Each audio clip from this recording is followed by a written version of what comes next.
Climate change is getting worse. Carbon could cost us the planet. Just look out the window. The debate is settled. 97%. 97%. 97% of scientists agree. Climate deniers, people who believe climate change is not happening in any meaningful way, are sometimes painted in the media as fringe characters, as kooks. So this might shock you. A man who co-founded the Weather Channel thinks climate change is a hoax. His name is John Coleman. Before launching the Weather Channel in the early 1980s, he was the original weatherman on Good Morning America. And after launching the channel, he was also a local weatherman in New York, Chicago, and San Diego. Now he's retired, but his recent open letter saying that climate change is, quote, not valid, got a lot of attention and landed him in prime time on Fox News. So let me bring in John Coleman. He's in San Diego this morning. Thank you for being here. It's nice to be on CNN. Hello to all your viewers. I resent you calling me a denier. That is a word meant to put me down. I'm a skeptic about climate change. What's your thought on jailing skeptics as war criminals? Well, we'll see what happens. Some of the millions of people around the world who do not believe man is responsible for global warming could soon be facing more than just mockery from the left.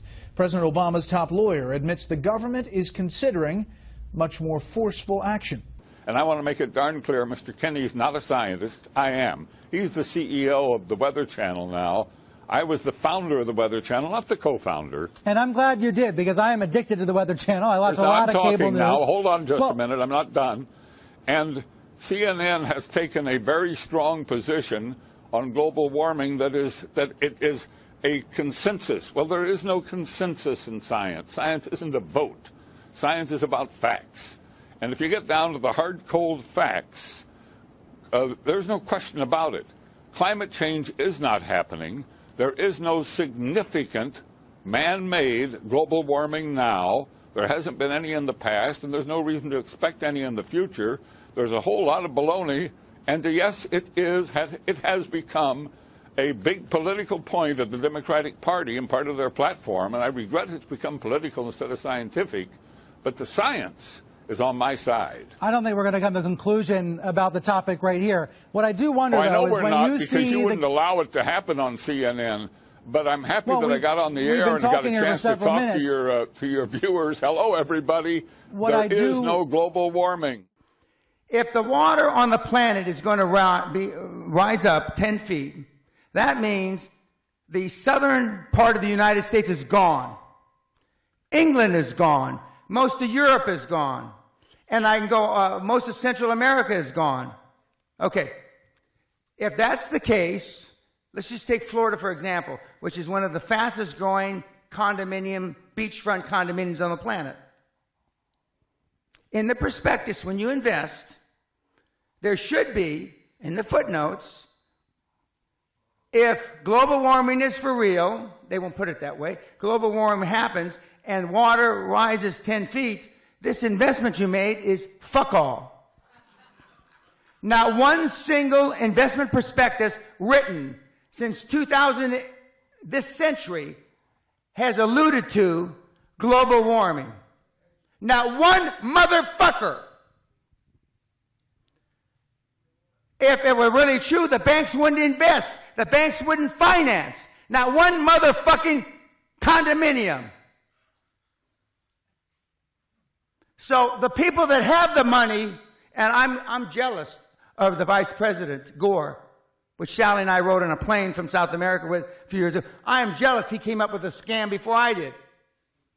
Would you live in a greener lifestyle if you could make money from it? That may be possible if a government proposal for personal carbon emissions allowances is implemented. Under the scheme, everyone in the UK would be allocated an annual carbon allowance. Stored electronically, rather like a supermarket loyalty card, points would be deducted every time we buy or use non-renewable energy. For example, using electricity to power appliances in the home. Or travelling somewhere by plane. Or even buying petrol for your car on the forecourt. Now, any points left over could then be sold back to a central bank. Are you still with us? And people who need more, like motorists who had used their allocations, could then pay for a top-up.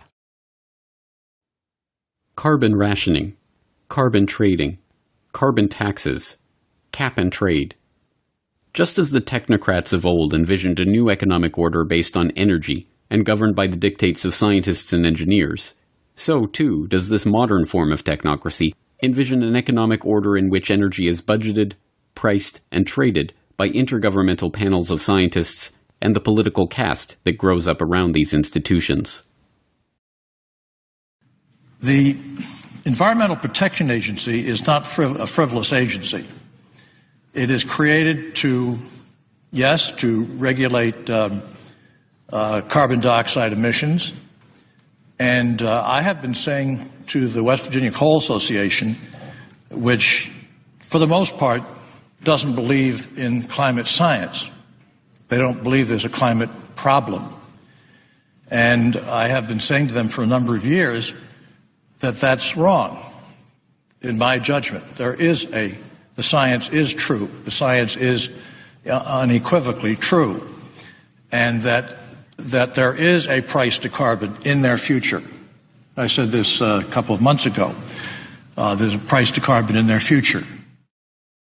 But I believe that the cap and trade approach is the essential first step, partly because it is the only basis upon which we can envision a truly global agreement, because it's very difficult to imagine a harmonized global tax. A carbon tax, or any other way of putting a carbon price, is actually, from an economic point of view, the most effective and efficient way to do this. Okay, you can regulate and you can do, all kinds of things, but nothing is as strong a market signal to the private sector as a carbon price, whether that be a carbon tax or whether it be a cap and trade, which is what California is doing, or any of the other measures that ultimately give you a carbon price. But that is the simplest, cleanest, most powerful signal. So if that's possible, I'm with you. These measures are sold to the public as a way of penalizing the big oil interests that have spent the last century monopolizing the world's key resources and plundering the earth in the pursuit of profit. What they do not understand, because it has been deliberately obscured, is that it is these very interests that have been instrumental in creating these schemes in the first place. It's my understanding that back in 1997, when you were vice president, Enron's CEO, Ken Lay, was involved in discussions with you at the White House about helping develop this type of policy, this trading scheme. And is that accurate? Is it inaccurate? It's been reported. I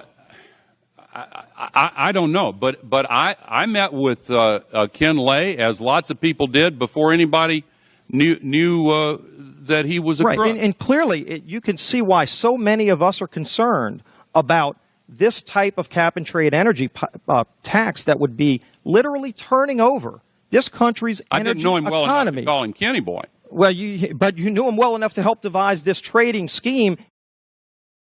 Because the financial institutions, the banks of this world know it's not going to happen. Otherwise, you couldn't get a goddamn loan in London. You know those 30, 40-year mortgages? The world will be over by then.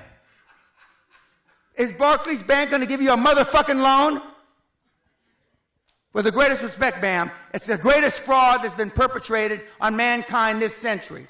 Back in 1997, when you were vice president, Enron's CEO, Ken Lay, was involved in discussions with you at the White House about helping develop this type of policy, this trading scheme. I don't know. In the early 1990s, Enron, the disgraced Texas-based energy trading company that turned out to be a complete fraud, spearheaded the EPA's $20 billion cap-and-trade program for sulfur dioxide, promptly becoming the largest trader in that market. As a follow-up, the company, led by Ken Lay, began lobbying the Clinton administration, and particularly Vice President Al Gore, to create a similar market for carbon dioxide, making lavish contributions to environmental groups like the Nature Conservancy, whose climate change project argued for restrictions on carbon emissions. Enron then hired Christopher Horner, a former staffer on Senator Joe Lieberman's Environment Committee, to lobby for an international treaty that would restrict emissions and allow for trading in emission rights. They were joined in this quest by Goldman Sachs, the infamous Wall Street investment bank known today for the revolving door between the firm and the U.S. Treasury, who helped establish the Chicago Climate Exchange as the first North American emissions trading platform. In 2004, Al Gore, who has spent the last 2 decades lobbying for the creation of a carbon trading market, founded Generation Investment Management, an investment management partnership that sells carbon offsets, with David Blood, the CEO of Goldman Sachs Asset Management, who stepped down from his position with Goldman to go into business with Gore. By the end of the decade, Gore was already being hailed as a candidate to become the world's first carbon billionaire. Gore himself is an oligarch.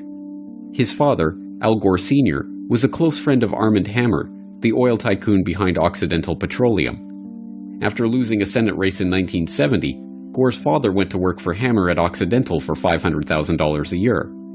Over the course of his career, Gore Sr. accumulated hundreds of thousands of dollars worth of Occidental stock, which fell into the hands of the executor of his estate at the time of his death, none other than his son, Al Gore. The Occidental connection does not end there.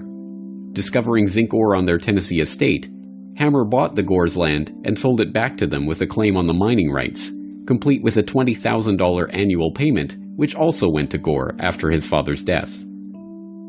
In 2013, Gore earned $100 million from the Qatari government on the sale of his current TV venture, and then was surprised when reporters were more interested in discussing his oil money than his new book on the global warming cause. But Gore's story is only an example of a larger phenomenon. In 2006, the United States Climate Action Partnership was formed to create a call for action to cut down on carbon emissions. It drafted the Blueprint for Legislative Action, which became the basis for the American Clean Energy and Security Act, seeking to create an emissions trading regime modeled on the European Union Emission Trading Scheme. And the members of the U.S. Climate Action Partnership? A who's who of the oligarchy, including BP, ConocoPhillips, and General Motors. Carbon taxes and carbon trading have proven to be a hard sell for an increasingly wary public, but with the Paris Agreement of 2015, the world saw the biggest step yet towards this technocratic future of energy control and carbon rationing. No surprise, then, that the summit itself was sponsored by and prominently supported by Big Oil. What's your position, and what message would you send to the president? Well, we have been clear in our support of the climate agreement in Paris. We were part of the Oil and Gas Climate Initiative, which is 10 of the big companies in the world who are working towards projects and technologies that are needed. I think we all want to know how the formula will work, but I think the concept of Paris needs to stay in everybody's mind on the issues of we've got to transition the world to a lower carbon forms of energy. I have no doubt it will happen. Yes, I think that what happened in Paris is very, very important. And Mr. Ban Ki-moon underlined that yesterday. That is important not only for the planet, not only for our citizens, not only for our children. It is important for the business. This budget requests $1.1 billion to address climate change. An agency doesn't get money going in front of a congressional committee and say, you know, my issue, it's really not a problem. You ought to give the money to somebody else. No, instead, issues compete with each other for your money. And so you have to scare them. We have to act in this decade. As someone who gets paid to do research, I'm really excited. I'm going to go home and have fun. And so, to summarize, we have much scientific confidence that warming is contributing to sea level rise and other changes. I've lived through 8 environmental apocalypses: the population bomb, acid rain, the ozone hole, global cooling, you name it. Quote, "Is our climate changing? The succession of temperate summers and open winters through several years, culminating last winter in the almost total failure of the ice crop throughout the valley of the Hudson, makes the question pertinent. The older inhabitants tell us that the winters are not as cold now as when they were young, and we have all observed a marked diminution of the average cold even in the last decade." End quote. The New York Times, June 23, 1890. Quote, "America is believed by Weather Bureau scientists to be on the verge of a change of climate, with a return to increasing rains and deeper snows and the colder winters of Grandfather's Day." End quote. Associated Press, December 15, 1934. Quote, Greenland's polar climate has moderated so consistently that communities of hunters have evolved into fishing villages. Sea mammals, vanishing from the west coast, have been replaced by codfish and other fish species in the area's southern waters. End quote. New York Times, August 29th, 1954. Quote, after a week of discussions on the causes of climate change, an assembly of specialists from several continents seem to have reached unanimous agreement on only one point. It is getting colder. End quote. New York Times, January 30th, 1961. Quote, Colonel Bernd Balchen, polar explorer and flyer, is circulating a paper among polar specialists proposing that the Arctic pack ice is thinning and that the ocean at the North Pole may become an open sea within a decade or two. End quote. New York Times, February 20th, 1969. Quote, the United States and the Soviet Union are mounting large-scale investigations to determine why the Arctic climate is becoming more frigid, why parts of the Arctic sea ice have recently become ominously thicker, and whether the extent of that ice cover contributes to the onset of ice ages. End quote. New York Times, July 18th, 1970. Quote, a poll of climate specialists in 7 countries has found a consensus that there will be no catastrophic changes in the climate by the end of the century. But the specialists were almost equally divided on whether there would be a warming, a cooling, or no change at all. End quote. New York Times, February 18th, 1978. Quote, New York will probably be like Florida 15 years from now. End quote. St. Louis Post-Dispatch, September 17th, 1989. Quote, scientists are warning that some of the Himalayan glaciers could vanish within 10 years because of global warming. A buildup of greenhouse gases is blamed for the meltdown, which could lead to drought and flooding in the region, affecting millions of people. End quote. The Birmingham Post, July 26th, 1999. Etc., etc., etc. The global warming scare has longer legs because it's got more money. That also gives climate alarmists a reason to squash dissent. The climate change deniers suggest there's still a debate over the science. There is not. I bought what they were saying. Judith Curry is a climate scientist at Georgia Tech. She once agreed with the scaremongers. What changed? Well, ClimateGate. Emails reveal a plot among the world's top climate scientists. A group of esteemed scientists were strategizing to squash their opponents. Very few have actually bothered to read the emails and documents for themselves. Few have browsed the hairy README file, the electronic notes of a harried programmer trying to make sense of the CRU's databases. They have never read for themselves how temperatures in the database were artificially adjusted to look closer to the real temperatures. Or the hundreds, if not thousands, of dummy stations which somehow ended up in the database. Or how the exasperated programmer resorts to expletives before admitting he made up key data on weather stations because it was impossible to tell what data was coming from what sources. Few have read the 2005 email from ClimateGate ringleader and CRU head Phil Jones to John Christie, where he states, quote, the scientific community would come down on me in no uncertain terms if I said the world had cooled from 1998. Okay, it has, but it is only 7 years of data and it isn't statistically significant. Or where he concludes, as you know, I'm not political.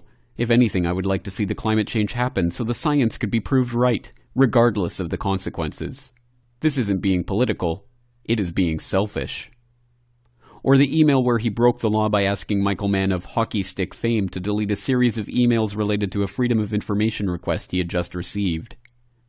Or the email where he wrote, if they ever hear there is a Freedom of Information Act now in the UK, I think I'll delete the file rather than send it to anyone.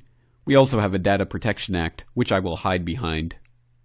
Or the other emails where these men of science say they will redefine the definition of peer review in order to keep differing viewpoints out of the scientific literature.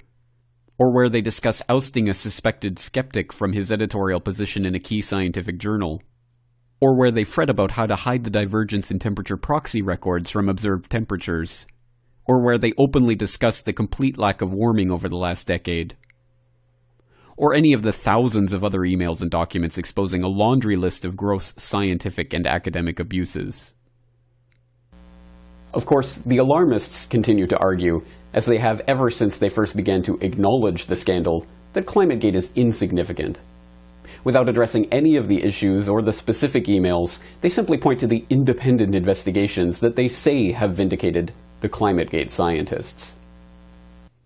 Like the UK Parliamentary Committee, which issued a report claiming that Phil Jones and the CRU's scientific credibility remained intact after a rigorous one-day hearing which featured no testimony from any skeptic or dissenting voice. After the release of the report, the committee stressed that the report did not address all of the issues raised by ClimateGate, and Phil Willis, the committee chairman, admitted that the committee had rushed to put out a report before the British election. Or the Oxburgh Inquiry, chaired by Lord Ron Oxburgh, the UK vice chair of Globe International, an NGO-funded climate change legislation lobby group. The Oxburgh Inquiry released a 5-page report after having reviewed 11 scientific papers unrelated to the ClimateGate scandal that had been handpicked by Phil Jones himself. It heard no testimony or evidence from anyone critical of the CRU. Unsurprisingly, it found the ClimateGaters not guilty of academic misconduct.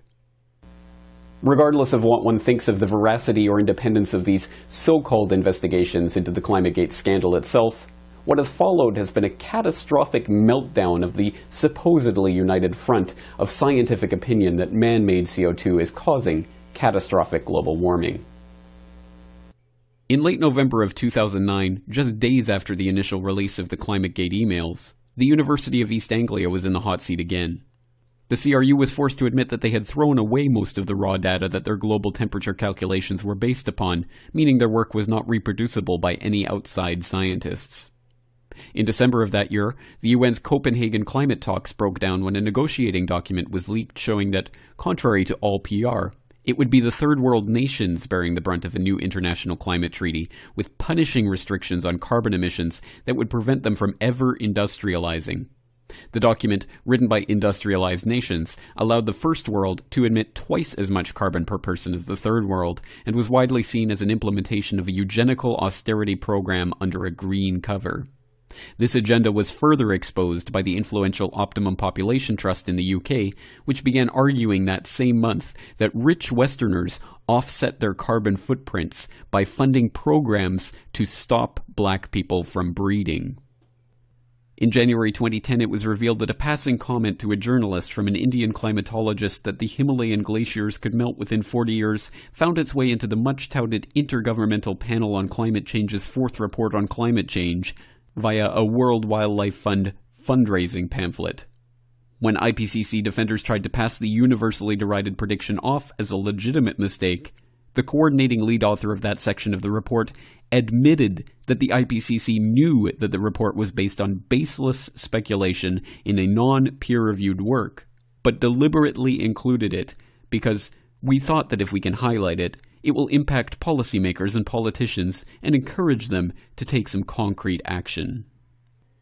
Later that month, doubt was cast on another claim in the IPCC report, this one that 40% of the Amazon rainforest was in danger of disappearing due to man-made global warming. These doubts were confirmed in July when the claim was sourced back to pure, unverified speculation on the now-defunct website of a Brazilian environmental advocacy group. Just this month, the exact opposite of the original claim was shown to be the case when a new study appeared in Science demonstrating that forests in past warming periods were not decimated, but in fact blooming with life, experiencing a rapid and distinct increase in plant diversity and origination rates.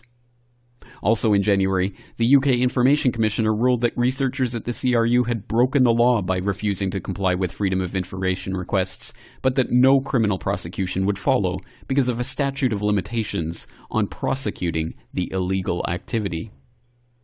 In February, the UK Guardian revealed that a key study co-authored by Phil Jones that purported to show there was no such thing as the well-established urban heat island effect was found to have relied on seriously flawed data. This, according to The Guardian, led to apparent attempts to cover up problems with the temperature data. In September, John Holdren, the man who had previously advocated adding sterilizing agents to the water supply to combat the overpopulation problem, which he thought would ravage the Earth by the year 2000, and who currently is the science czar in the Obama White House, advocated a name change for global warming to climate disruption, further affirming the theory's non-scientific status as an unfalsifiable prediction that anything that ever happens is due to man-made carbon dioxide. Later that month, Britain's prestigious Royal Society rewrote its climate change summary to admit that the science was infused with uncertainties and that it is not possible to determine exactly how much the Earth will warm or exactly how the climate will change in the future. In October, a carbon reduction advocacy group called 1010 released a video to promote its campaign in which those skeptical about participating in the program are literally blown up. I thank the chairman and the ranking members for the opportunity to offer testimony today. Prior to 2009, I felt that supporting the IPCC consensus on climate change was a responsible thing to do. I bought into the argument, don't trust what one scientist says, trust what an international team of 1,000 scientists has said after years of careful deliberation. That all changed for me in November 2009 following the leaked ClimateGate emails that illustrated the sausage making and even bullying that went into building the consensus. I started speaking out, saying that scientists needed to do better at making the data and supporting information publicly available, being more transparent about how they reach conclusions, doing a better job of assessing uncertainties, and actively engaging with scientists having minority perspectives. The response of my colleagues to this is summed up by the title of a 2010 article in the Scientific American. Climate heretic Judith Curry turns on her colleagues. I came to the growing realization that I had fallen into the trap of groupthink.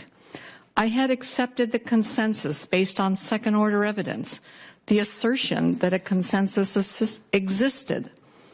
I began making an independent assessment of topics in climate science that had the most relevance to policy. And what have I concluded from this assessment? Human-caused climate change is a theory in which the basic mechanism is well understood, but whose magnitude is highly uncertain. No one questions that surface temperatures have increased overall since 1880, or that humans are adding carbon dioxide to the atmosphere, or that carbon dioxide and other greenhouse gases have a warming effect on the planet. However, there is considerable uncertainty and disagreement about the most consequential issues, whether the warming has been dominated by human causes versus natural variability, how much the planet will warm in the 21st century, and whether warming is dangerous. The central issue in the scientific debate on climate change is the extent to which the recent and future warming is caused by humans versus natural climate variability. Research effort and funding has focused on understanding human causes of climate change. However, we have been misled in our quest to understand climate change by not paying sufficient attention to natural causes of climate variability, in particular from the sun and from the long-term oscillations in ocean circulations. Why do scientists disagree about climate change? The historical data is sparse and inadequate. There's disagreement about the value of different classes of evidence, notably the value of global climate models. There's disagreement about the appropriate logical framework for linking and assessing the evidence. And scientists disagree over assessments of areas of ambiguity and ignorance. How then and why have climate scientists come to a consensus about a very complex scientific problem that the scientists themselves acknowledge has substantial and fundamental uncertainties? Climate scientists have become entangled in an acrimonious political debate that has polarized the scientific community. As a result of my analyses that challenge IPCC conclusions, I have been called a denier by other climate scientists, and most recently by Senator Sheldon Whitehouse. My motives have been questioned by Representative Grijalva in a recent letter sent to the president of Georgia Tech. There is enormous pressure for climate scientists to conform to the so-called consensus. This pressure comes not only from politicians, but from federal funding agencies, universities, and professional societies, and scientists themselves who are green activists. Reinforcing this consensus are strong monetary, reputational, and authority interests. In this politicized environment, advocating for carbon dioxide emissions reductions is becoming the default, expected position for climate scientists. This advocacy extends to the professional society that publish journals and organize conference. Policy advocacy, when combined with understating the uncertainties, risks destroying science's reputation for honesty and objectivity, without which scientists become regarded as merely another lobbyist group. There's no agreement as to whether warming is dangerous or not. For saying that, you were one of the targets of the congressman saying, show us where you get your money. Yeah. I was one of the 7. 7 climate skeptics were branded heretics in order to reveal all their sources of funds. Curry abandoned science. This is after praising me and pushing me a few years ago as, the prestigious scientist. Well, you have wrong and whatever. opinions now. Yeah.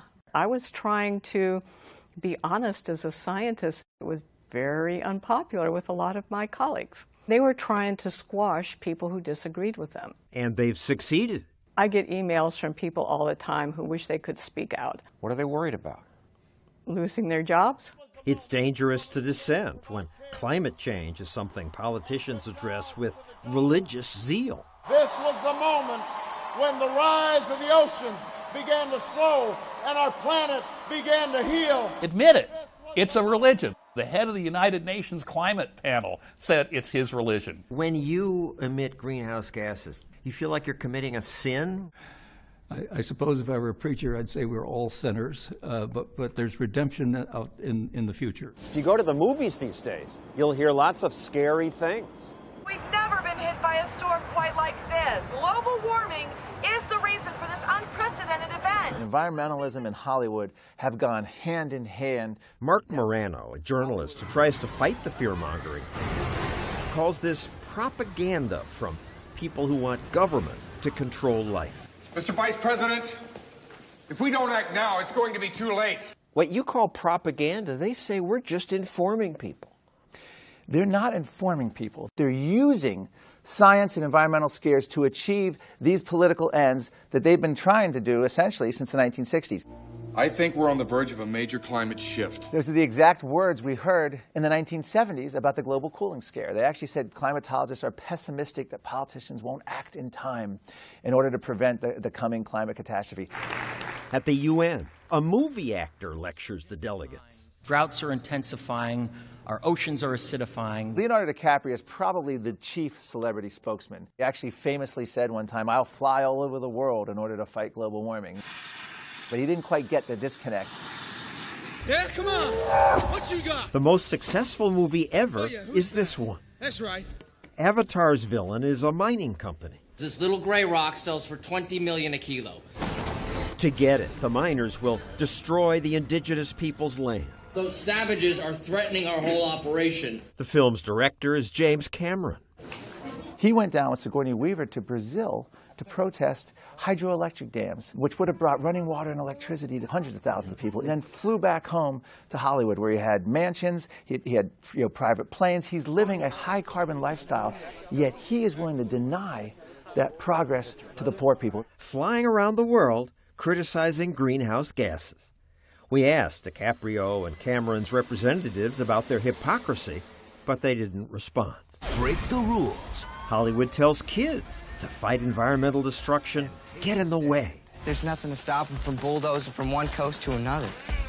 Except for us. You gotta start thinking like an outlaw. You might call this soft-core eco-terrorism porn for children. This was a movie that showed kids going in and ravaging construction sites, all to save endangered species. We gotta stop this construction once and for all. We're the only ones who care. We're the only ones who know. At least this is Hollywood.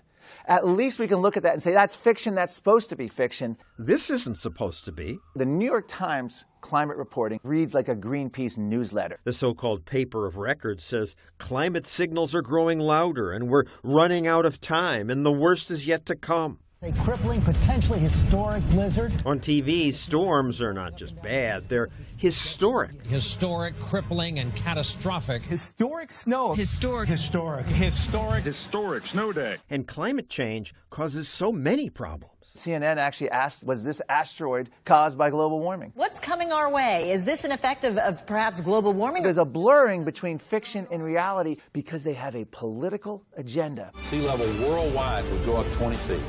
This is what would happen in Florida. Climate scientists laugh at those claims, but kids don't know that. And today in school, they watch this over and over. We've had children who had to sit through Al Gore's film 4 times in 4 different classes. Global warming, or none like it hot. The kids also watch The Story of Stuff. It explains how a radio is made. The metal was probably mined in South Africa. The petroleum was probably drilled in Iraq. Story of Stuff has been viewed 40 million times. It says if you buy a radio. These people paid with the loss of their clean air, with increasing asthma and cancer rates. Kids in the Congo paid with their future. This is basically telling kids, everything you buy, we're exploiting other people. I'm sorry, I bought a radio. Instead of marveling at the technology behind it, they're calling progress for these countries exploitation. This film was shown at the UN. The little girl watches the news and learns that because of man, her world will fall apart.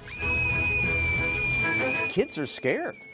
They're very scared. They have pictures of Santa Claus's home melting, and they do this every Christmas. There may be no alternative but to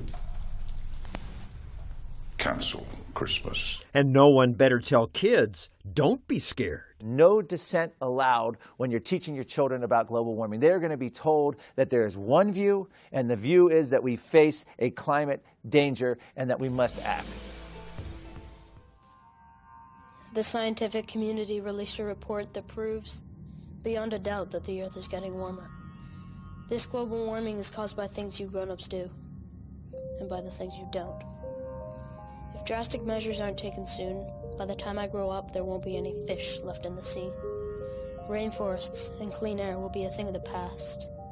The polar ice caps will be gone, oceans will rise, entire countries will disappear. Life will change in ways you can't even imagine. There could be famine, worldwide epidemics. Life expectancy will be lower. And we're not just talking about the future. We're talking about my future. But this is no surprise. You adults have known about this for years. And though you could have done something about it, you haven't. You can say, it's not my problem. You can say, I won't be around in 50 years. But from now on, you can't say I didn't know. Starting today, the lines are drawn. You have to choose sides. Either you're for my future, or you're against it. You're a friend, or you're an enemy. I may just be a kid today, but tomorrow will be different. This is the last time I'll be talking to you adults. You've had your chance to fix this problem. Now we have ours. We won't be cute, we won't be patronized, and we will not be denied our future.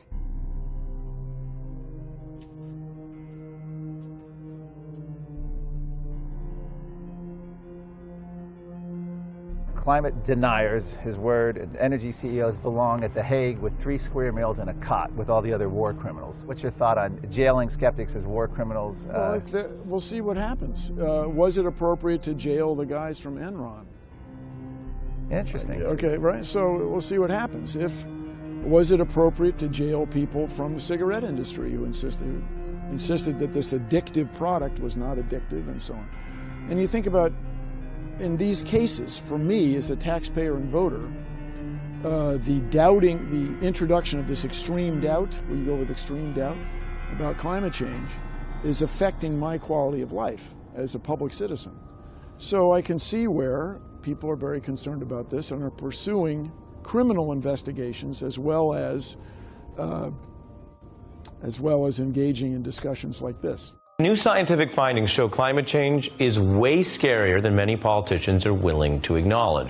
UN report, world on path to catastrophic climate change by 2030. Okay, So we're all going to die. Is catastrophic events including flooding, droughts, wildfires, disease, and mass death. Climate catastrophe. Destabilization around the globe. The science now shows climate change will get worse. It will be deadly.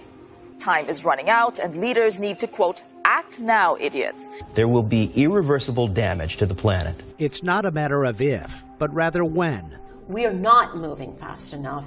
Holy shit. Like, how do you process something this dire? You need to start thinking about banning private cars from cities. That unprecedented and immediate change is needed to prevent a climate catastrophe. And we are almost out of time. You don't need people's opinions on a fact. And that means more extreme weather events. That means water scarcity. That means more wildfires. That means sea level rise and losing our coastlines. That means a tremendous amount of impact. At a time like this, when they have the science, they have the information. And to not do so shouldn't be tolerated. The International Panel on Climate Change, Environment Canada, National Geographic, and many other scientific bodies and publications assert that the average global temperature has risen by 0.6 degrees Celsius since the late 19th century. This assertion is based on a dataset provided by the Climate Research Unit, headed by Phil Jones, a professor in the School of Environmental Sciences at the University of East Anglia.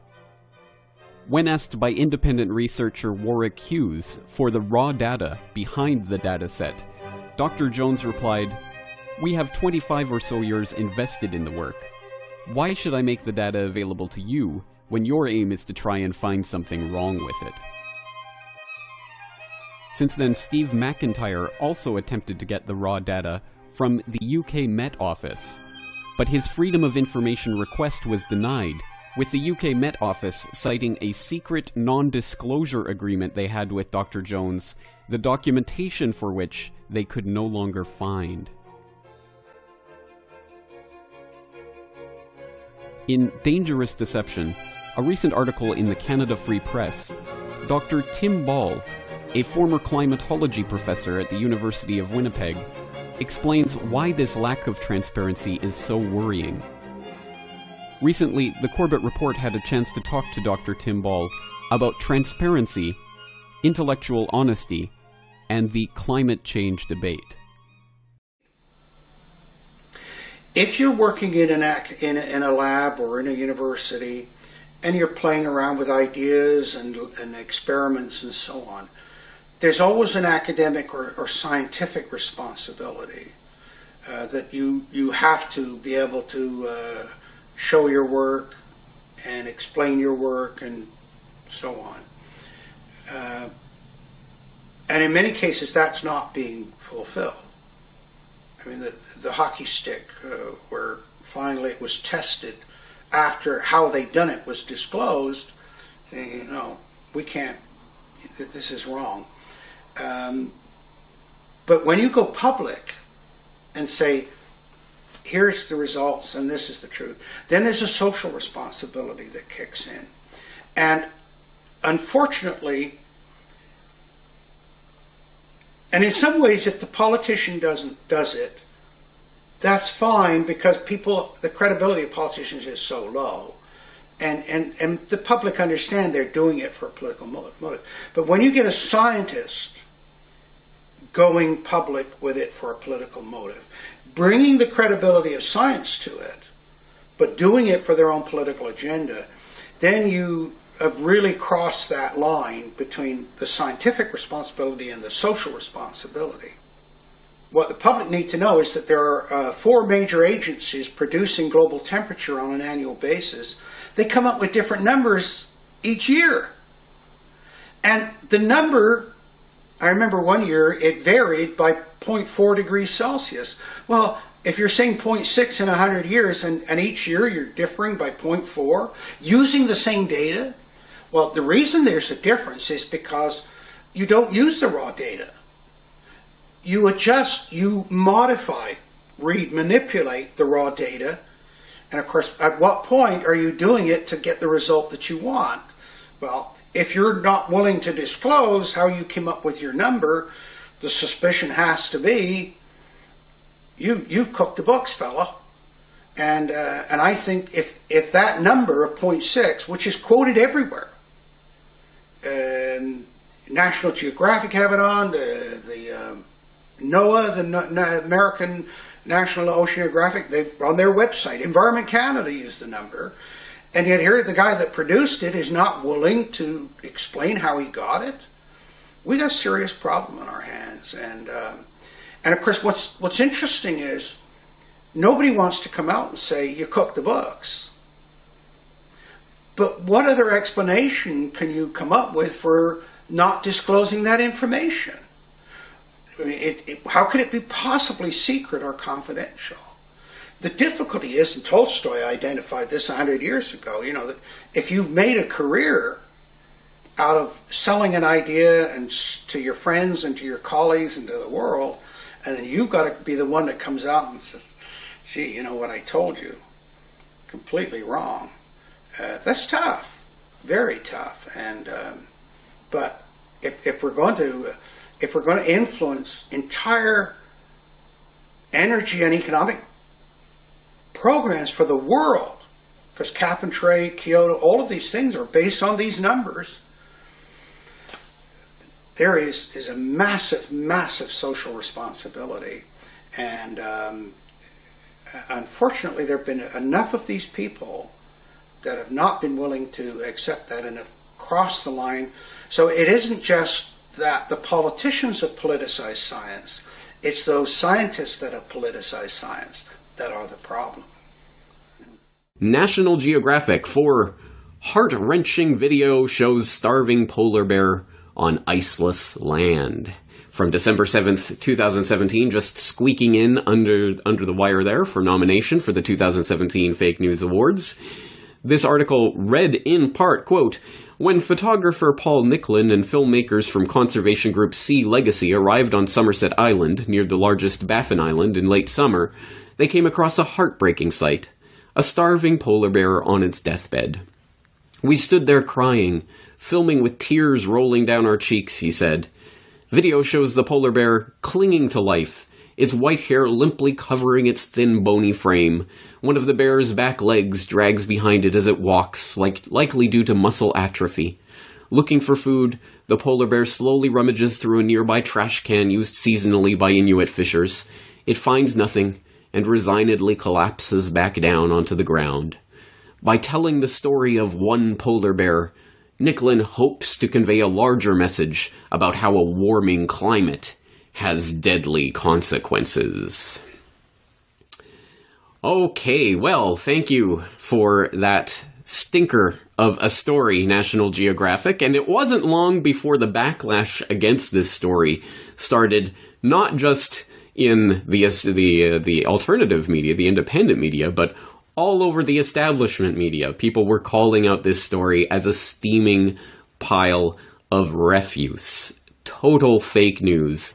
You might remember this tragic little scene from The Inconvenient Truth of Al Gore, where he shows this and narrates about, oh, these polar bears are starting to drown because they can't swim because they're looking for sea pack ice that's melting in the Arctic. Oh, you know, look at this. This is proof that polar bears are drowning and dying. Well, people might know that Charles Monette was actually suspended over the Dead Polar Bears report and was investigated for those claims, but don't worry, he was cleared for any scientific misconduct regarding them. I'll throw in a transcript to the hearing where he was grilled about this paper. It's quite humorous, especially where he claims the storm had nothing to do with the deaths of these polar bears. But that was enough to ingrain the polar bear as one of the iconic symbols of global warming, the global warming ambassador to the world, so that now, for example, an ice sculpture polar bear is melting in the middle of Montreal, therefore man-made climate change. Or Science magazine a few years ago had this hand-wringing op-ed about climate change and the integrity of science. We are deeply disturbed by the recent escalation of political assaults on scientists in general and on climate scientists in particular. A report that they originally illustrated with this quote-unquote photograph, which isn't a photograph at all, but a Photoshop. They eventually had to retract this, saying the original image associated with this letter was not a photograph, but a collage. The image was selected by the editors, and it was a mistake to have used it. So again, the polar bear floating out there in the ice, stranded out on the ice, what's it going to do, is fake, and is constantly used as the image to make us believe in this global warming scare. May be no alternative but to cancel Christmas. And then there's just garbage nonsense like this with these polar bears, these bloody polar bears falling from the sky in this commercial. And it's even more bizarre. I won't go through all the bloody details of this ridiculous nonsense, but it's even more bizarre when you find out they're not even talking necessarily about polar bears dying because of man-made global warming, but because an average flight produces over 400 kilograms of greenhouse gases for every passenger, which is the weight of an adult polar bear. So I guess this is meant to represent a flight, a flight to Europe, but it just all becomes all tossed up into this salad of confusion and nonsense about the polar bears and, oh, what are they going to do? Ah, yes, and as always, right there at ground zero of the eco-climate scare is the fake news stories about polar bears. So to debunk this nonsense in true fashion, let's go to an actual polar bear scientist. Imagine that. Susan Crockford of polarbearscience.com, who notes with regards to this particular fake news story, quote, "In August, this bear would have been only recently off the sea ice.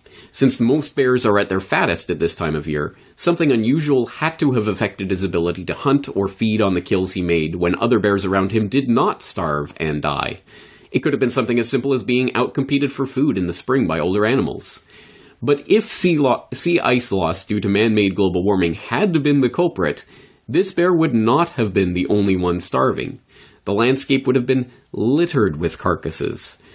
This was one bear dying a gruesome death, as happens in the wild all the time. There is no suggestion that a necropsy was done to determine cause of death, just like Sterling's bear that supposedly died of climate change.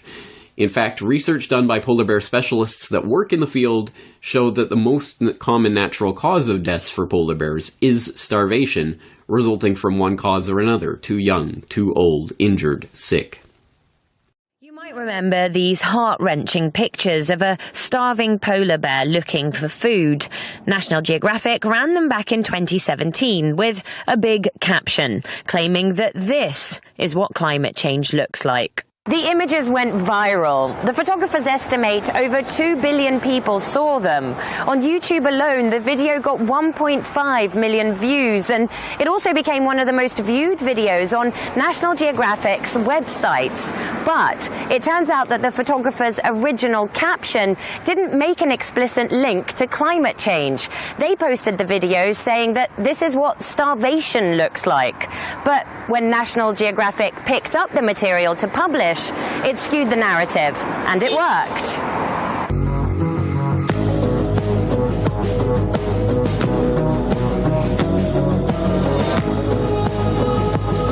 This is one bear.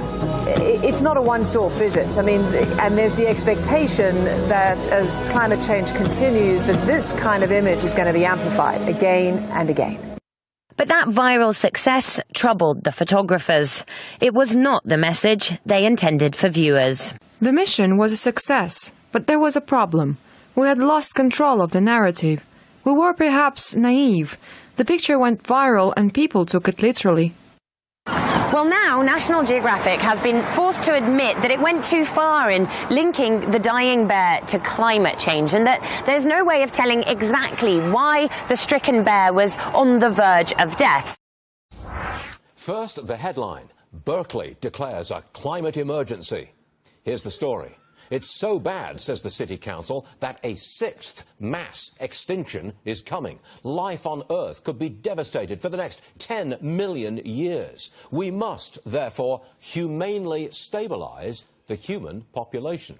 In the event that I am reincarnated, I would like to return as a deadly virus in order to contribute something to solve overpopulation. Prince Philip, reported by Deutsche Presse Agentur, DPA, August 1988.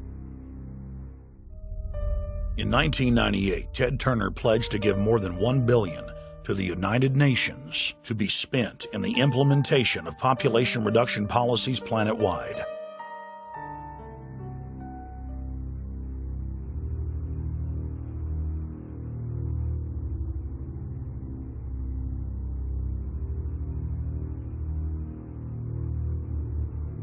In 1999, the Bill and Melinda Gates Foundation gave $2.2 billion to Planned Parenthood, the United Nations Population Fund, and other population reduction groups.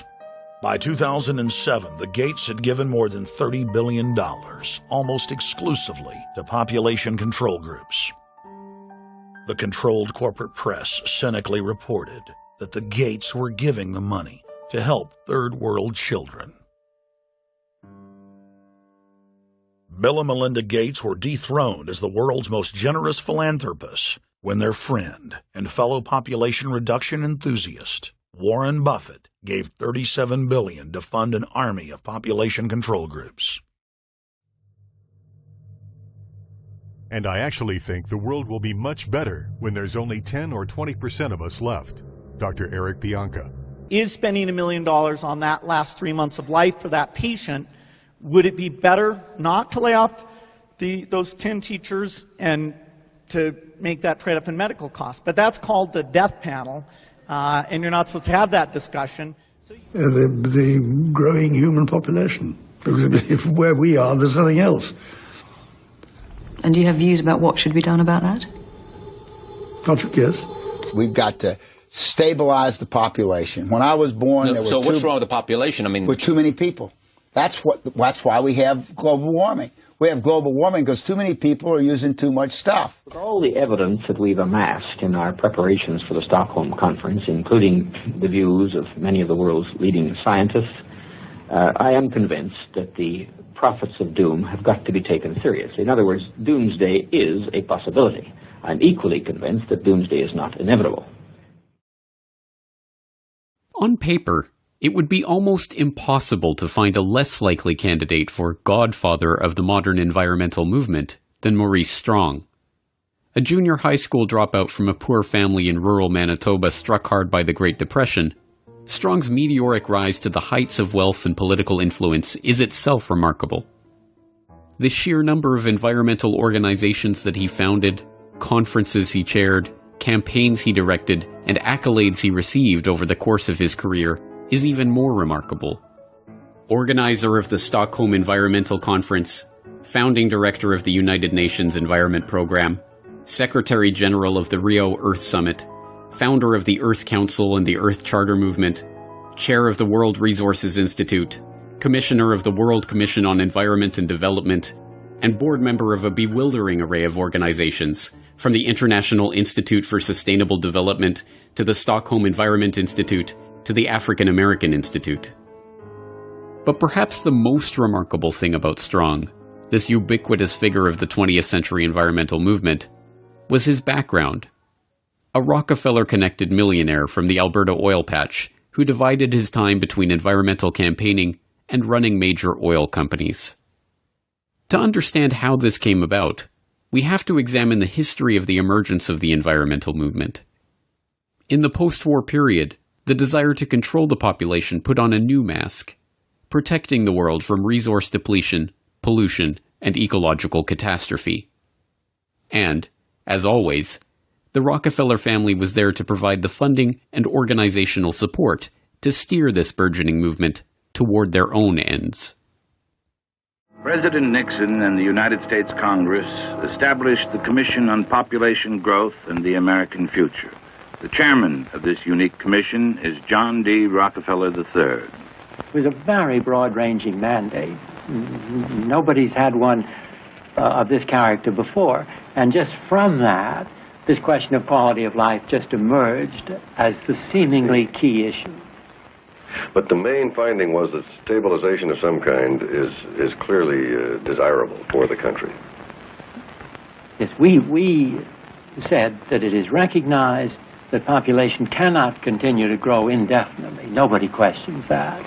And we said from our findings, we felt that now the nation should welcome and plan for a stabilized population. Well, the whole question of pollution, environment, and population came very much to the fore in amazingly rapid time. And President Nixon, in July 1969, made a statement to the Congress exclusively on this question. And I'd like to read just 2 sentences from that statement, as I think it's indicative of his concern in regard to the subject and his recognition of its importance here and around the world. He said, "One of the most serious challenges to human destiny in the last third of this century will be the growth of the population. Whether man's response to this challenge will be a cause for pride or for despair in the year 2000 will depend very much on what we do today." Joining the Rockefellers in shaping the international environmental movement were their fellow oligarchs across the Atlantic, including the British royals behind BP and the Dutch royals behind Royal Dutch Shell. And facilitating the transition from eugenics to population control to environmentalism was Julian Huxley, brother of Brave New World author Aldous Huxley and grandson of Darwin's bulldog T.H. Huxley. Julian Huxley was a committed eugenicist, chairing the British Eugenics Society from 1959 to 1962.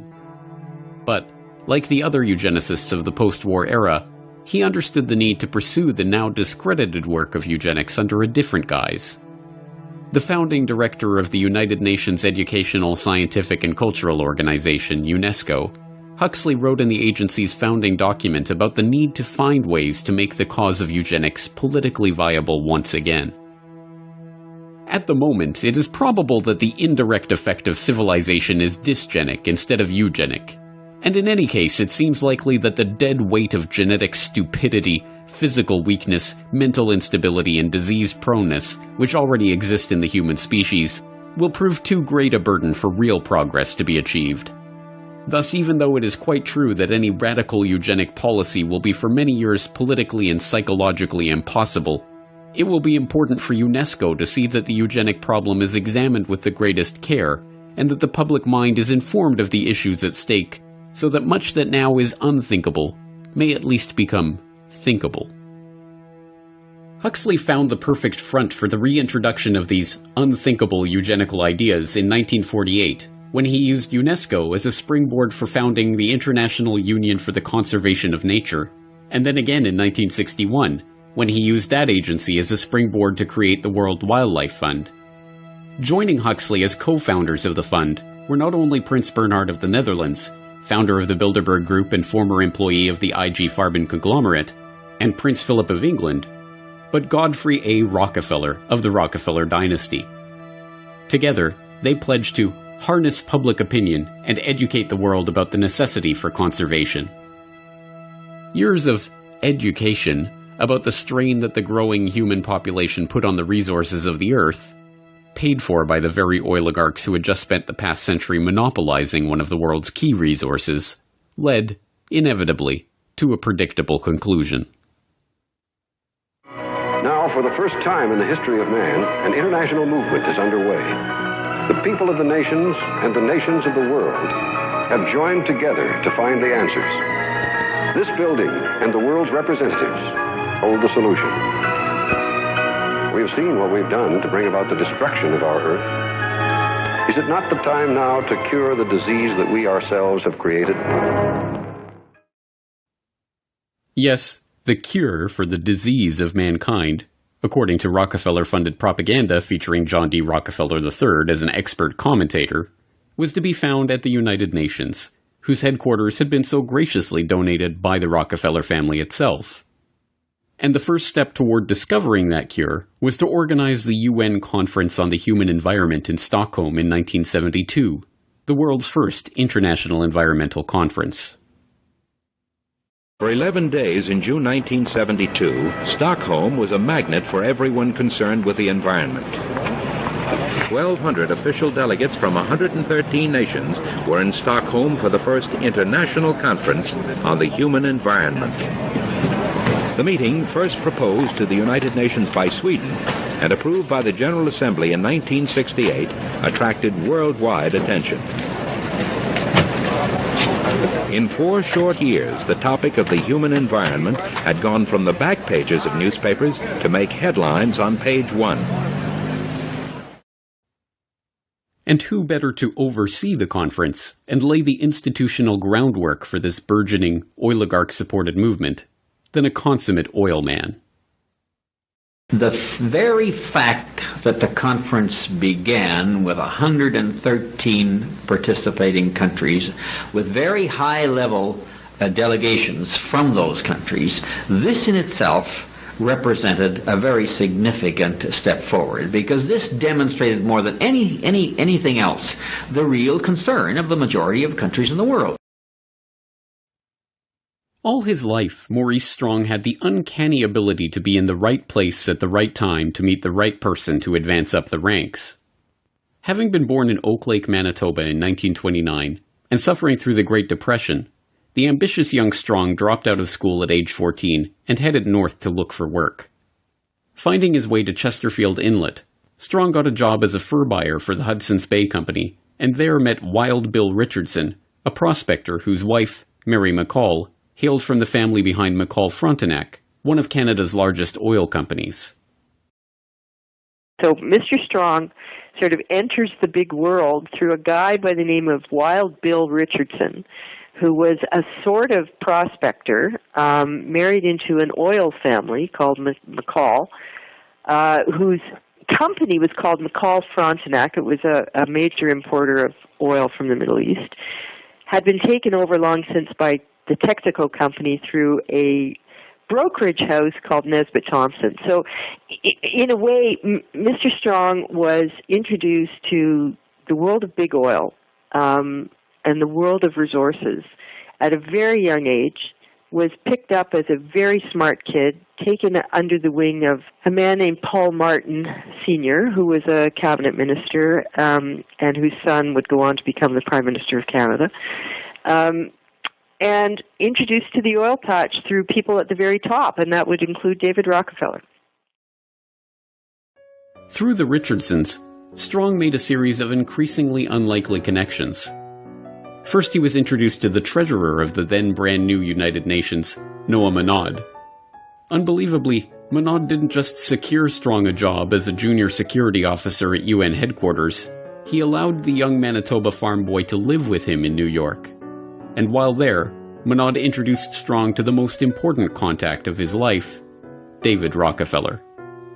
From that moment on, Strong was a made man. And from that moment on, wherever Strong went, Rockefeller and his associates were there somewhere in the background. It was a Standard Oil veteran, Jack Gallagher, who gave Strong his big break in the Alberta oil patch when he quit his UN security job to return to Canada. And when Maurice Strong suddenly decided to quit that oil patch job, sell his house, and travel to Africa, he supported himself working for Rockefeller's Caltex in Nairobi. When he quit that job in 1954 and started his own company back in Canada, he hired Henry Bruni, a close friend of Rockefeller associate John J. McCloy, to manage it, and appointed 2 Standard Oil of New Jersey reps to its board. By his late 20s, he was running his own company, and was already a millionaire. As he would throughout his life, Maurice Strong capitalized on these connections and opportunities to full effect. After being chosen to organize the UN Environmental Conference in Stockholm, he was appointed a trustee of the Rockefeller Foundation, which then funded his office for the Stockholm Summit and supplied Carnegie Fellow Barbara Ward and Rockefeller ecologist René Dubos for his team. Strong commissioned them to write Only One Earth, a foundational text in the sustainable development arena that is heavily touted by globalists as a key document for promoting the global management of resources. The 1972 Stockholm Summit is still hailed as a landmark moment in the history of the modern environmental movement, leading not only to the first governmentally administered environmental action plans in Europe, but the creation of an entirely new UN bureaucracy, the United Nations Environment Programme, UNEP. Naturally, the UN appointed Maurice Strong as UNEP's first director. Shortly thereafter, Strong continued his double life by jumping straight back into the oil patch. Eastern Canada was hit particularly hard by the OPEC oil embargo, and as a result, then Prime Minister Pierre Trudeau created Petro-Canada, Canada's national oil company. And who did he tap as the company's first president? None other than that crusading Rockefeller-backed environmentalist, Maurice Strong. Leaving that post in 1978, Strong continued with a scarcely believable series of governmental, private sector, and international appointments, from chairman of the Canada Development Investment Corporation to chairman of AZL Resources Incorporated, to leading the UN's famine relief program in Africa. In 1987, Strong helped to organize another environmental conference, much less known but no less remarkable than the Stockholm Summit.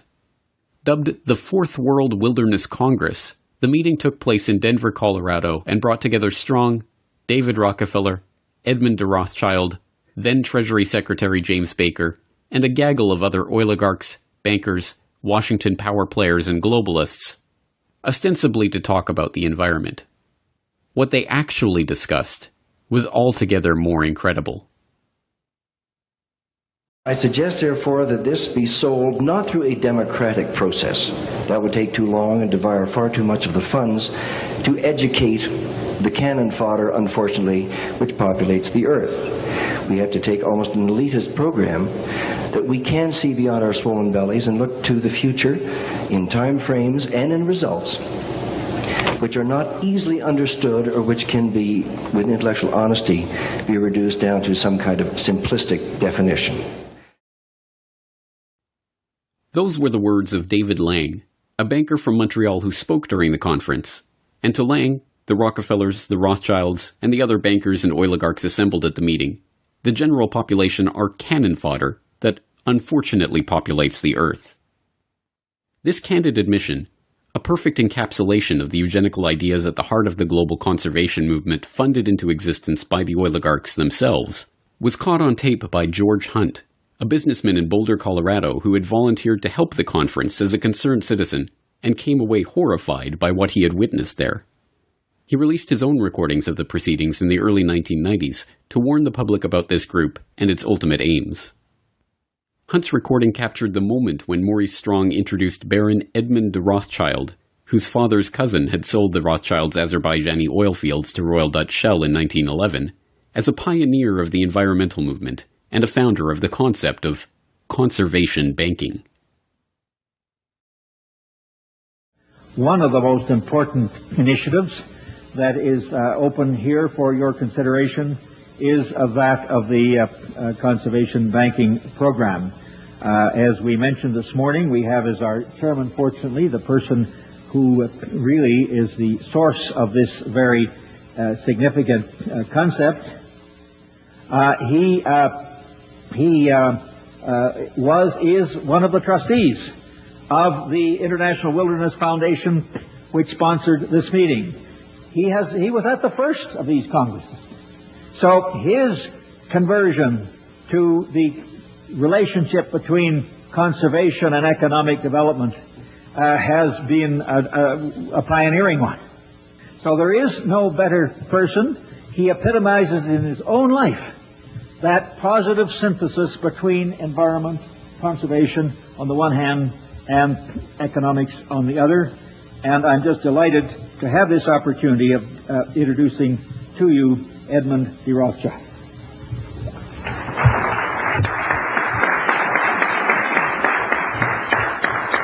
Maurice, thank you very much indeed for all that you've said, and I would ask the audience to take with a slight grain of salt all that he has said about me. The meeting accomplished some important goals for the oligarchs. It led to the creation of wilderness areas, vast expanses of natural terrain from which the public could be largely excluded. These areas were to be designated and overseen by the IUCN, the same body that British Eugenics Society President Julian Huxley used as a springboard to creating the World Wildlife Fund.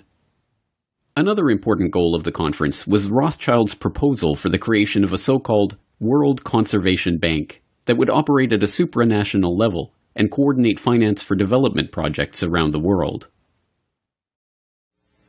The meetings now of the new concept of an international conservation banking program involves all sectors of the human community, governmental and intergovernmental agencies, the public and private agencies, large charitable foundations, as well as ordinary individuals worldwide. By thinking forward as to how to reach out to the public at large, to every corporate entity throughout the world, to put aside, hopefully tax-free, a part of their profits to fund our ecological and environmental protection. Ladies and gentlemen, every country has its own problems, its indigenous peoples and its wildlife. This International Conservation Bank must know no frontiers, no boundaries. This World Conservation Bank was forwarded and eventually realized at Maurice Strong's next major conference, the one which was to serve as the crowning achievement of his unlikely career as environmental crusader, and which still remains one of the touchstones of the environmental movement, the 1992 Earth Summit in Rio de Janeiro. In June 1992, the world met in Rio to discuss the fate of planet Earth. In this largest summit and very first Earth Summit ever held, representatives from 166 countries, 130 heads of state, and 15,000 non-governmental organizations came together with the hopes of deciding specific agreements that would balance environmental preservation with economic needs. And my gratitude to Secretary General Maurice Strong for his tireless work in bringing this Earth Summit together. This is truly an historic gathering. There are those who say that economic growth and environmental protection cannot be compatible. The world is our garden, and together we must cultivate it. This week at Rio, we have made a start. Beyond Rio, we must continue to carry it through. We cannot be complacent unless the agreements reached here are accompanied by real commitments to significant change. Change, of course, indeed, for the human species. In my view, Your Excellencies, we simply are headed for a moment in the 21st century where the condition of our species may become terminal. As useful as the Fourth World Wilderness Congress had been in advancing the agenda of Maurice Strong and the oligarchs, that was only setting the stage for the Earth Summit in Rio. At the Earth Summit, Edmund de Rothschild got his World Conservation Bank. Dubbed the Global Environment Facility and launched at the summit itself, it serves as the funding mechanism for 5 different UN conventions and provides billions of dollars worth of financing to environmental and development projects around the world. Its 18 implementing partners include the Rockefeller-funded Food and Agricultural Organization, the Huxley-founded International Union for the Conservation of Nature, the Maurice Strong-created United Nations Environment Program, and the Prince Bernhard, Prince Philip, Godfrey Rockefeller-founded World Wildlife Fund. One of the Global Environment Facility's specialties are debt-for-nature swaps, where third world countries are given debt relief in return for opening their land up for environmental development projects. The projects come with transaction costs of up to 5%, paid to the contractors who manage and direct the investments, not the locals, who, like the Aborigines of Palawan Island, are kicked off their land and effectively wiped off the face of the map. The Earth Summit also gave rise to the United Nations Framework Convention on Climate Change, the body to which the Intergovernmental Panel on Climate Change delivers its reports. Generally thought to be neutral, non-governmental bodies relying only on science and evidence, the UNFCCC and the IPCC are handcuffed by the terms that Strong set out for them to deliver only one conclusion: that humanity is to blame for climate change. When they set up the Intergovernmental Panel on Climate Change, Maurice Strong, who we should talk a lot about, he wrote the terms of reference. And the first term of reference was the definition of climate change. And he limited it deliberately to only human causes of climate change. And, of course, that effectively eliminated all the natural causes, natural variability, which is why you see them not looking at things like the sun and a whole bunch of other issues. And of course, he then limited it even further in another term of reference that he set it up into 3 working groups. There was the technical group, working group 1, which wrote the science report. And that was 600 of the 2,500 people. The other 1,900 were in working groups 2 and 3.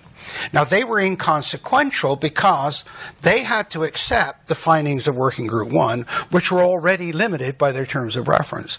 So whatever their finding was, working groups 2 and 3 then said, okay, you telling us it's going to warm, we accept that as fact.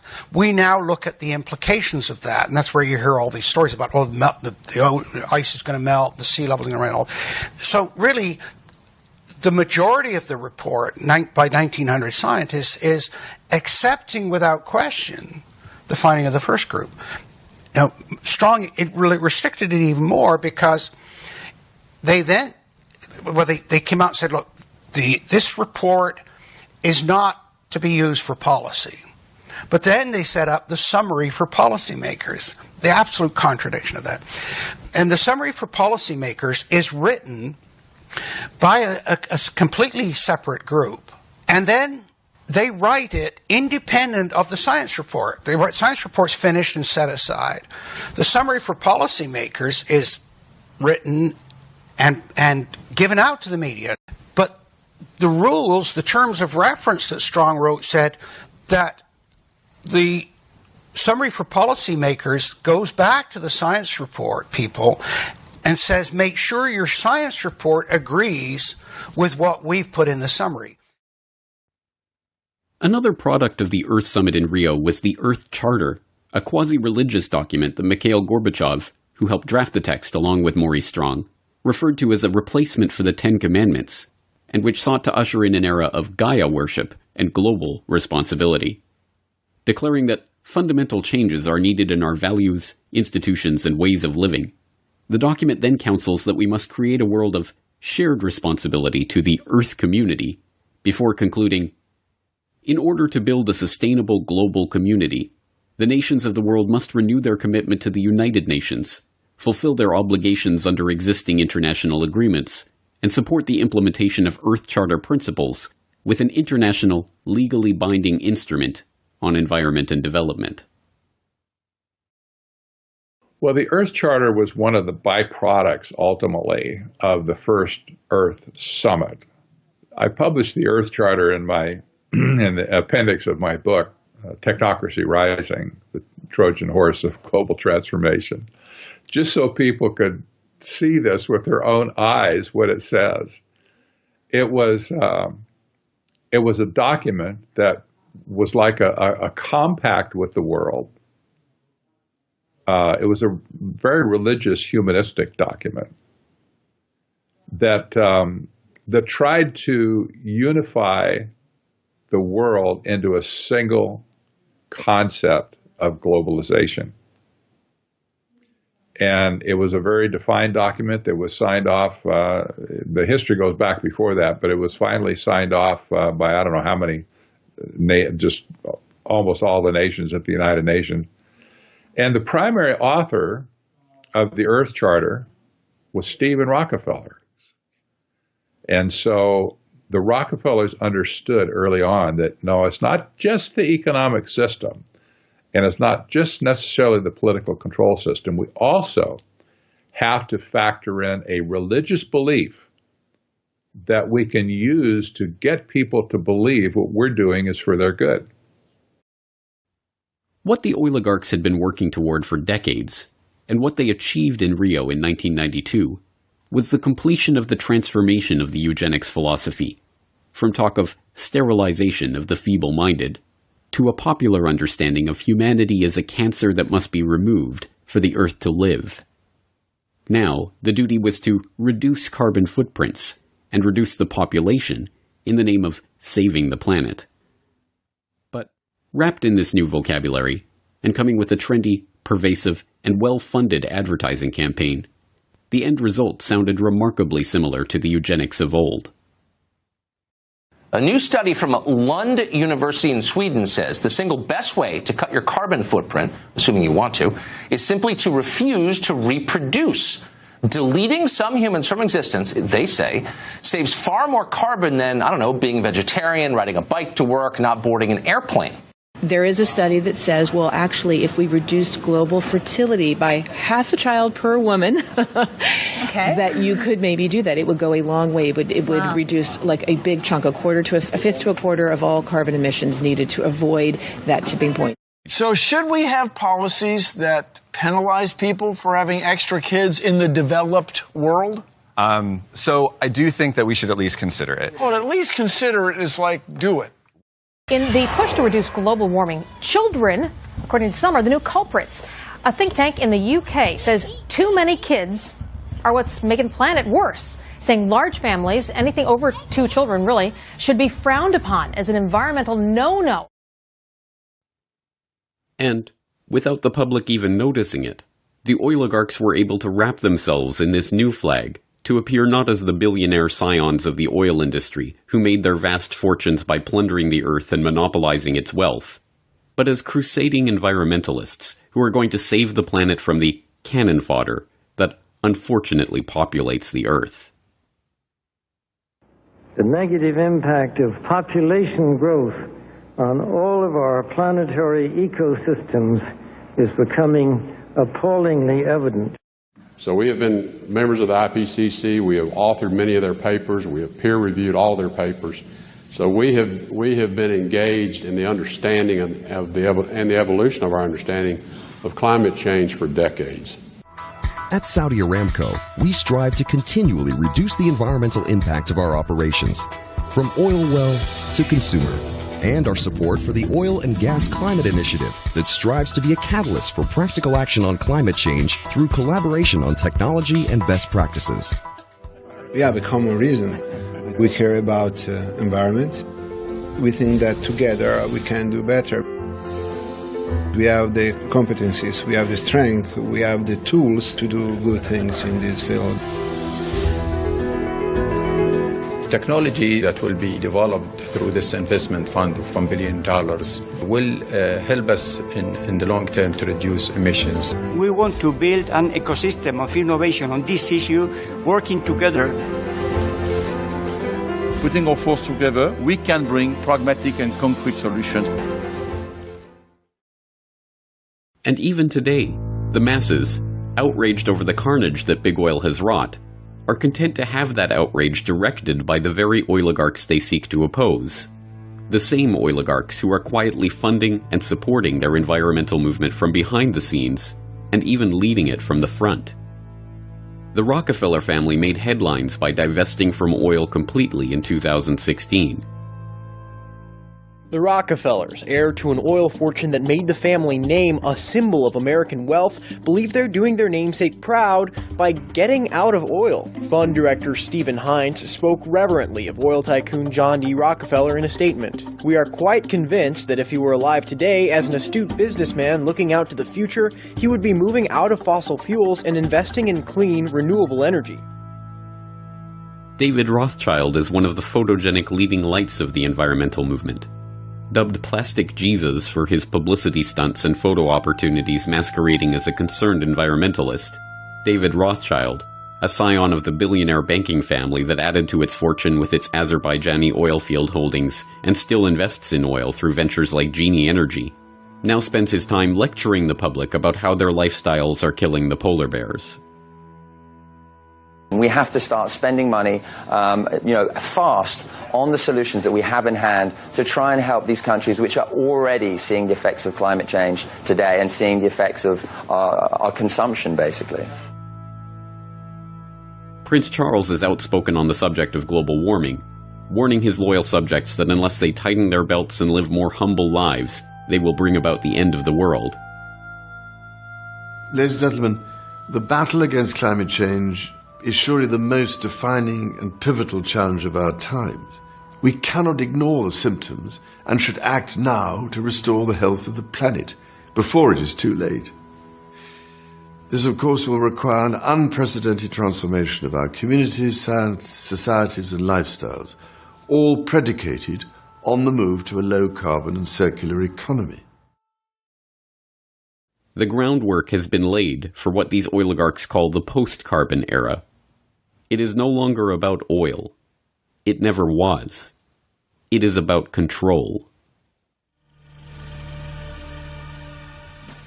Beginning in 1983, the United Nations asked the World Commission on Environment and Development, also called the Brundtland Commission, to propose long-term strategies for achieving sustainable development by the year 2000 and beyond. By 1987, in the name of preserving the food supply and clean water, sustainable development was introduced. Director General of the World Health Organization and Vice President of Socialist Internationale, Gro Harlem Brundtland, led a commission that released a report called Our Common Future.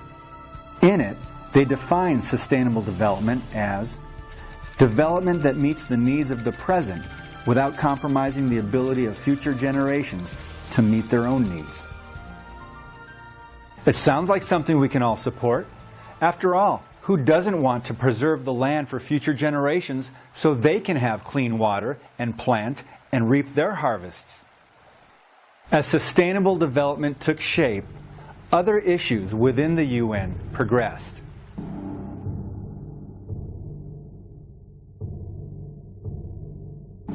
In 1992, an Earth Summit was convened under the auspices of the UN to formulate policy for the world environmental movement.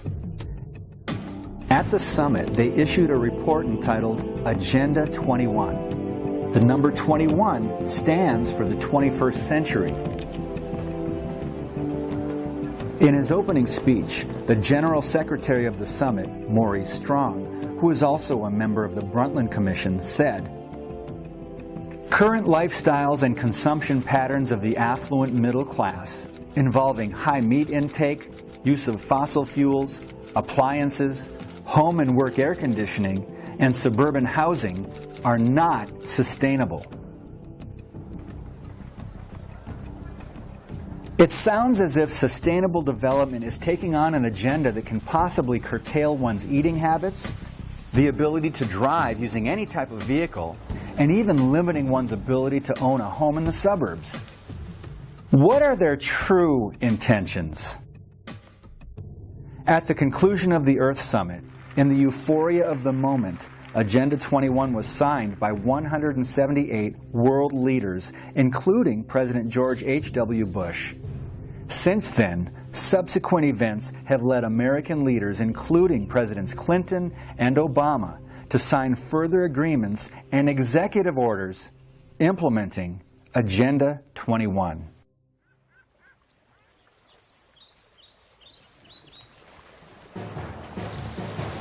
Environmental activist and attorney Daniel Sitars states, Agenda 21 proposes an array of actions which are intended to be implemented by every person on Earth.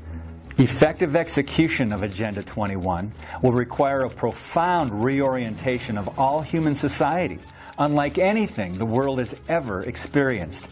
A major shift in the priorities of both governments and individuals, and an unprecedented redeployment of human and financial resources.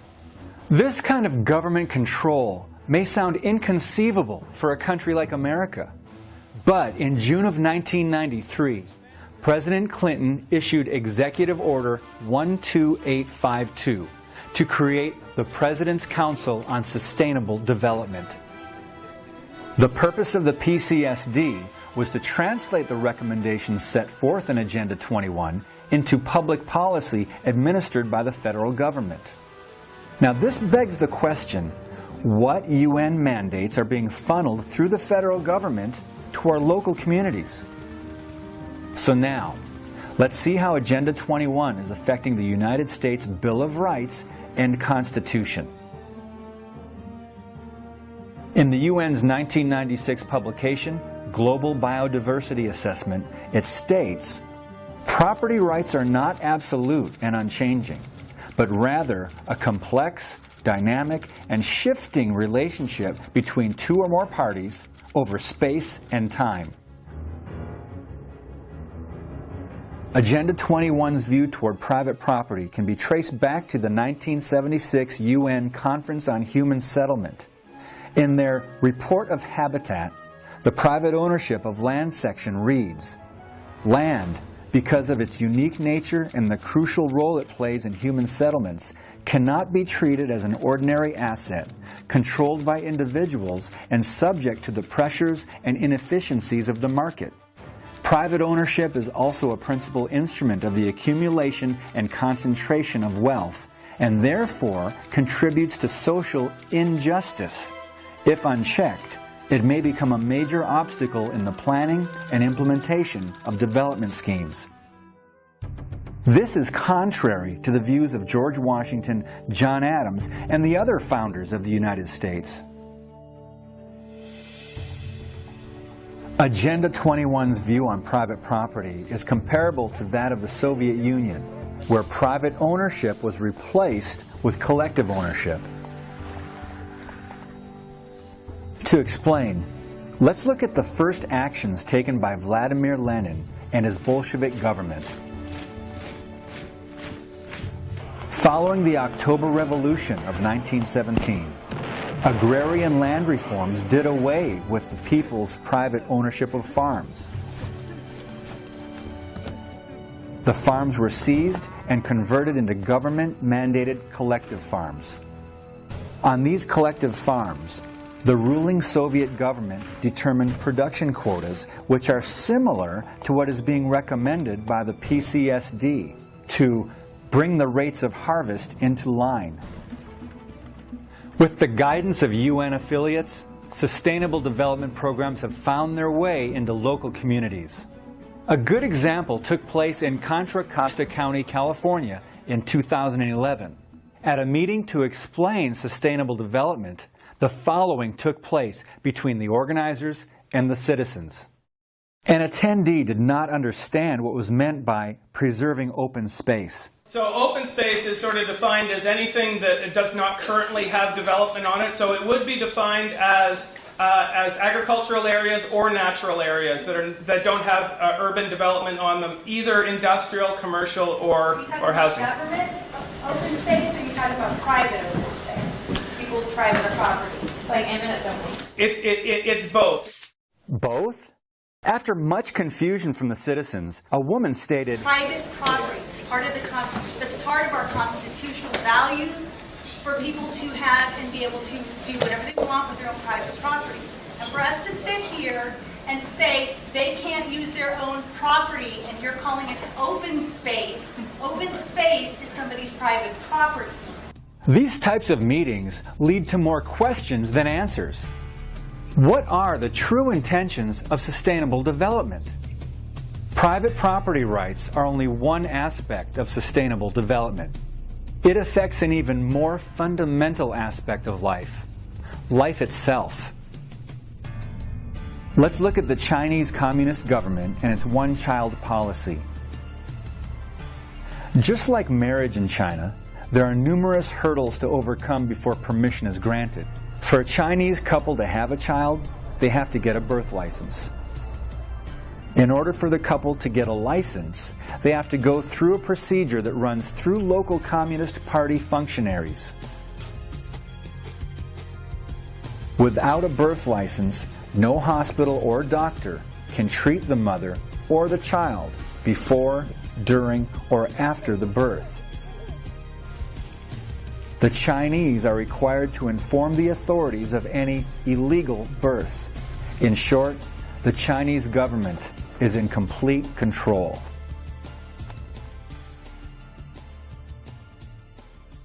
Since China is one of the 5 permanent members of the UN Security Council, it has a great deal of influence on UN policy and how they view population control.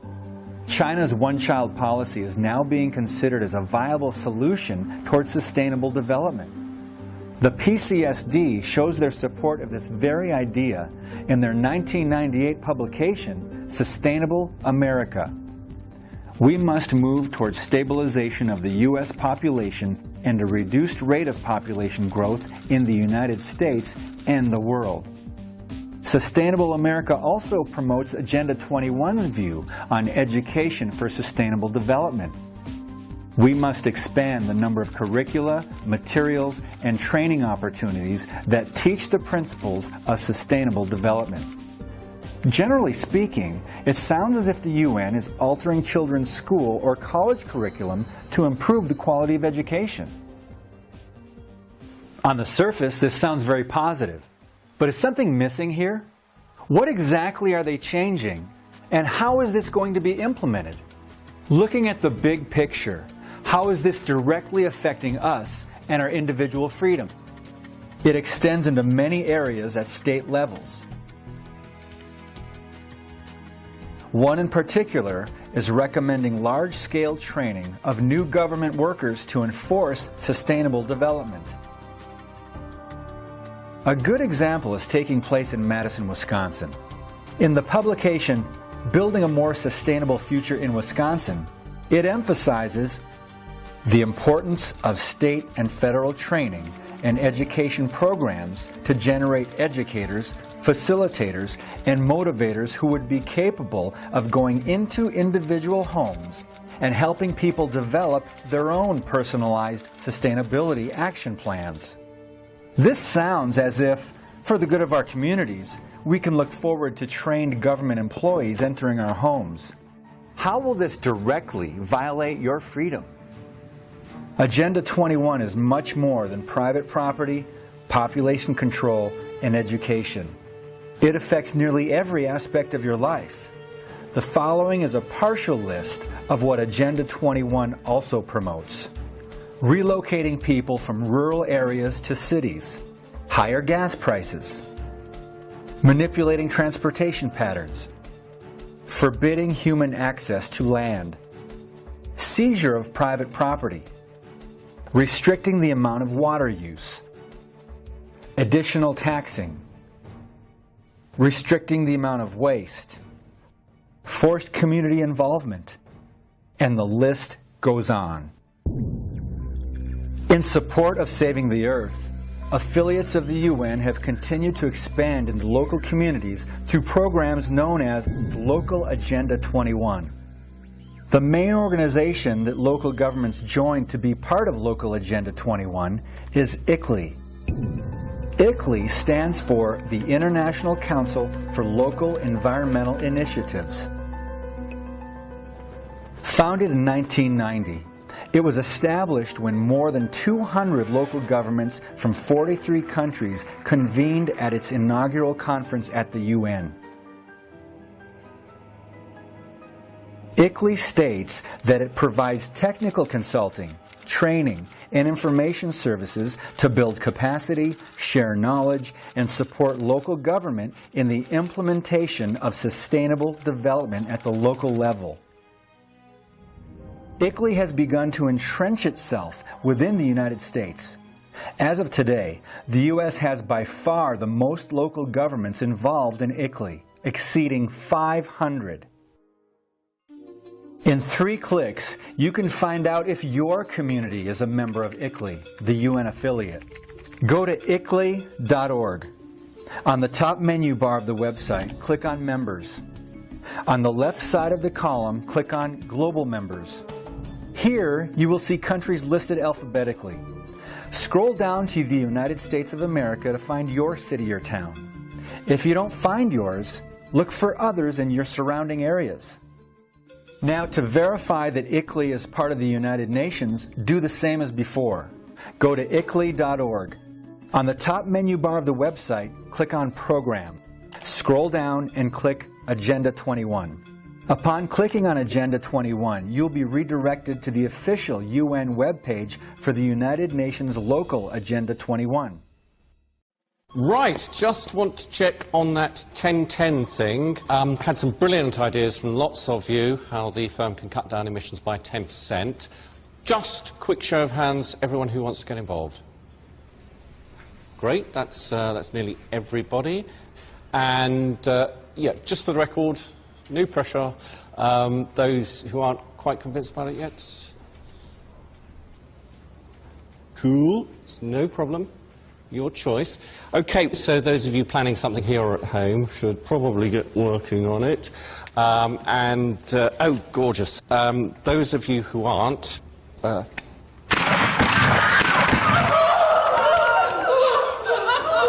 Excellent. Have a great weekend, everyone. You're a friend, or you're an enemy. I may just be a kid today, but tomorrow will be different. This is the last time I'll be talking to you adults. You've had your chance to fix this problem. Now we have ours. We won't be cute, we won't be patronized, and we will not be denied our future.